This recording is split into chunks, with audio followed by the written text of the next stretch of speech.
8h50, bonjour Fabrice Grosfilet. Bonjour. Votre invité David Clareval, ministre des Indépendants et des classes moyennes du gouvernement fédéral. Bonjour. Bonjour. David Clareval, le moratoire sur les faillites qui est donc levé à partir d'aujourd'hui. On doit s'attendre à une hécatombe dans les entreprises ? Mais Grédon et la FEB ont effectué une étude et ils estiment qu'en effet, entre 20 et 25% des entreprises qui étaient saines avant la crise auront des difficultés lors de la réouverture. Il y a des aides qui sont mises en place et il y a aussi un nouveau mécanisme de PRJ qui est mis en place pour éviter cette hécatombe.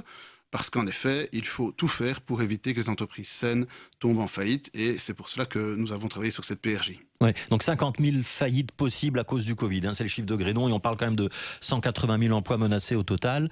Un mot sur cette procédure de réorganisation judiciaire. C'est ce qui permet à un tribunal d'organiser l'apurement des comptes. Les petites et moyennes entreprises, elles vont y avoir accès plus facilement maintenant ? Oui, d'abord, rappeler que les 20%, c'est surtout c'est sectoriel. Donc on aura plus que 20% dans l'ORECA, par exemple, et moins dans d'autres secteurs.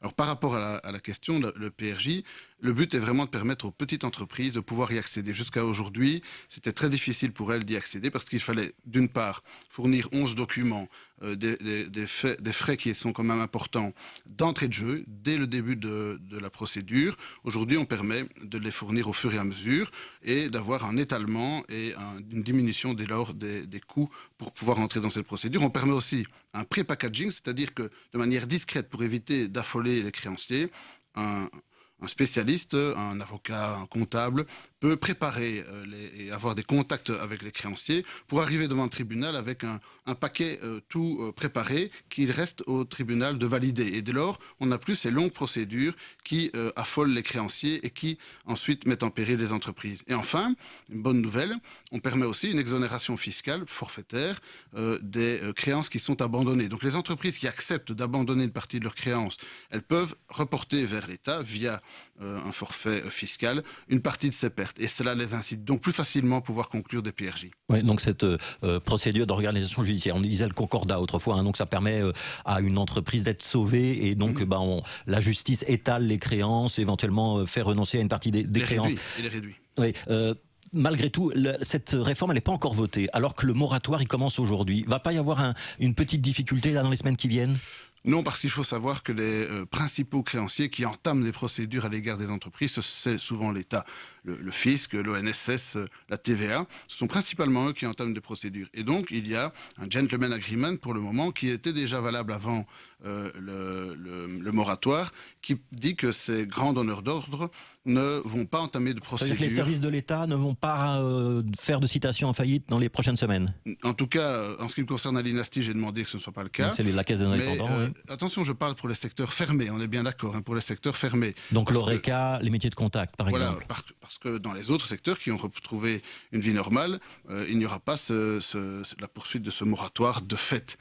On parle ici uniquement des secteurs fermés ou qui bénéficieront encore de ce gentleman agreement à l'égard des grands donneurs d'ordre. Et alors, il faut savoir aussi... Attendez, c'est important. C'est-à-dire que dans l'ORECA, par exemple, on ne doit pas trop s'inquiéter d'une citation en faillite qui viendrait de la TVA ou de l'ONSS, par exemple. Eh bien, c'est pour ça qu'aujourd'hui, l'ORECA doit absolument contacter la TVA, l'ONSS, pour obtenir des étalements, pour obtenir des plans d'apurement et de manière directe entre le restaurateur et l'administration. Et donc, il faut vraiment anticiper cela pour éviter que quand le moment sera venu, c'est-à-dire que la réouverture de l'ORECA sera là, il y ait immédiatement des mises en œuvre de ces PRJ. Alors, on pointe souvent quand même le rôle des banques, des assurances, des propriétaires qui refusent de repousser des créances ou de revoir les primes ou les loyers à la baisse.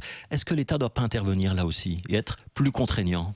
Donc, il faut savoir que les loyers, c'est une matière régionale. Donc, certaines régions interviennent. La Flandre, notamment, intervient mais au niveau fédéral, on souhaiterait, sous les loyers, également avoir une initiative. C'est en cours de préparation au sein des mesures de réouverture. Donc, il y a quelque chose qui arrivera. Alors, mon collègue Dermain travaille par ailleurs avec les assurances pour obtenir également un accord avec elles pour avoir des diminutions des primes notamment, et mon collègue Van Petegem a également pris des mesures avec les banques, parce qu'en effet, les assurances, les banques doivent aussi mettre la main au portefeuille pour aider les secteurs qui sont en difficulté. Voilà, et il y a toutes les mesures chômage temporaire, droit passerelle qui sont évidemment maintenues. Un mot sur les soldes, sondage très négatif du côté flamand avec l'UNISO, pas de sondage mais un ressenti négatif côté francophone avec le syndicat neutre pour indépendants. La prolongation des soldes, ça servait pas à grand chose ? Mais disons que l'ambiance générale n'est pas à la fête et dès lors, pour les soldes, il y a à la fois les bonnes affaires, mais il y a aussi une ambiance. Et donc, aller faire les soldes seul pendant 30 minutes, quand vous êtes en télétravail et que vous n'avez pas nécessairement besoin d'acheter ça des n'incite pas à la vêtements, consommation. ça n'est pas nécessairement le meilleur moment, d'autant plus que l'Horeca est fermé. Certains commerçants réclament qu'on puisse rouvrir les soldes à 2 personnes, qu'on puisse aller faire ses courses à 2. Vous êtes favorable? On peut discuter de ça ou pas? C'est une des revendications, en effet. Je comprends la volonté de pouvoir retrouver une vie la plus normale possible. C'est une demande qui est faite. Pour le moment, je trouve que ce n'est pas, je vais être honnête avec vous, ça n'est pas la priorité, parce que pour moi, la priorité, c'est d'abord de réouvrir les magasins les métiers de contact avant d'élargir la possibilité d'avoir des bulles dans les commerces. Mais ça doit figurer dans les étapes à venir. Justement, vendredi, comité de concertation. La bonne nouvelle, aujourd'hui, on est passé sous la barre des 75 hospitalisations. C'est la preuve que la stratégie belge fonctionne? Oui, c'est vraiment une bonne nouvelle que je voulais souligner aujourd'hui, puisque hier, nous avons eu 73 hospitalisations, ce qui n'était plus arrivé depuis des semaines, voire des mois. C'est la fin du tunnel? Disons que cela démontre qu'il y a de moins en moins de personnes dans les hôpitaux. Alors, pour le déconfinement, il faut 75 en moyenne sur une semaine. Ici, c'est 75 en un jour. Et on sait que le dimanche, il y en a toujours un peu moins. Mais par exemple, dimanche dernier, c'était plus de 90. Donc, on voit qu'au niveau des hospitalisations, ça diminue de manière constante. On voit au niveau des contaminations que c'est stable. Donc, certes, il y a un peu plus de contamination. Mais quand vous regardez le taux de contamination par rapport au nombre de tests effectués, on voit que c'est stable. Donc, on a une stabilité des contaminations, une diminution. Si on est sur ces chiffres-là pendant 3 semaines, on pourra penser au déconfinement. Mais en tout cas, ce sont des informations qui vont dans le bon sens. Ouais. Alors, il faut être prudent parce que les variants sont là et ont une rapidité de contamination plus grande. Mais en tout cas, les statistiques jusqu'à présent, et les dates d'hier, sont bonnes et elles vont dans le bon sens. Ça veut dire que la réouverture des coiffeurs, elle sera bien sur la table vendredi? En tout cas, moi, je la mettrai sur la table, ça c'est clair. Ouais. Et ça veut dire qu'on n'est pas du tout dans la 3e vague et que les Cassandres ont perdu?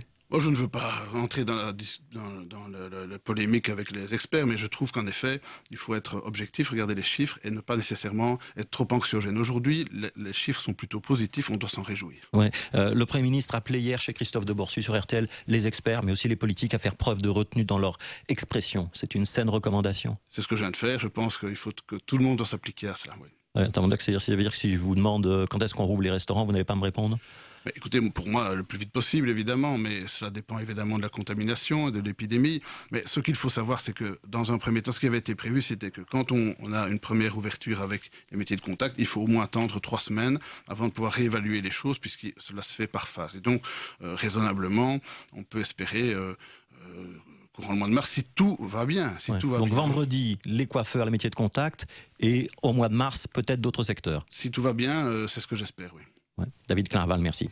Ministre des Indépendants et des classes moyennes du gouvernement fédéral. Messieurs, bonne journée. Fabrice, à demain. À demain.